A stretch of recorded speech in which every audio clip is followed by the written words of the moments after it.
अगर आपके घर में कुर्सी खुद हिलने लगे, दीवारों से आवाजें आए और आपका बच्चा हवा में उड़ जाए, तो क्या आप इसे महज वहम कहेंगे?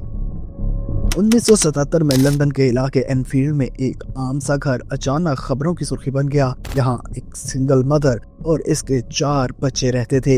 एक रात बच्चों ने शिकायत की कि कमरे में दस्तकें हो रही हैं। माँ ने पहले इसे वहम समझा, मगर फिर फर्नीचर अपनी जगह से हिलने लगा। 11 साल जैनेट नामी बच्ची के बारे में दावा किया गया कि वो बिस्तर से ऊपर उड़ गई थी। पड़ोसियों, सहाफियों और यहाँ तक के तहकीकाती टीमों ने भी घर में अजीब आवाजें और हरकतें नोट की। ये केस इतना मशहूर हुआ कि नफ्सियाती तहकीक करने वाली तंजीमों ने महीनों तक इस घर का मुआयना किया। कुछ माहिरीन ने कहा कि ये बच्चों की शरारत या नफ्सियाती दबाव का नतीजा था, जबकि कुछ गवाहान आज भी दावा करते हैं कि इन्होंने गैर मामूली हरकत अपनी आंखों से देखी। ये वाकया सालों तक जारी रहा, मगर आज तक इसका कोई हतमा या साइंसी सबूत सामने नहीं आया। इस वाकया पर एक फेमस मूवी द कॉन्जरिंग 2 भी बेस्ड है। आप इस बारे में क्या कहेंगे? अपनी राय का इजहार कमेंट की सूरत में जरूर कीजिए।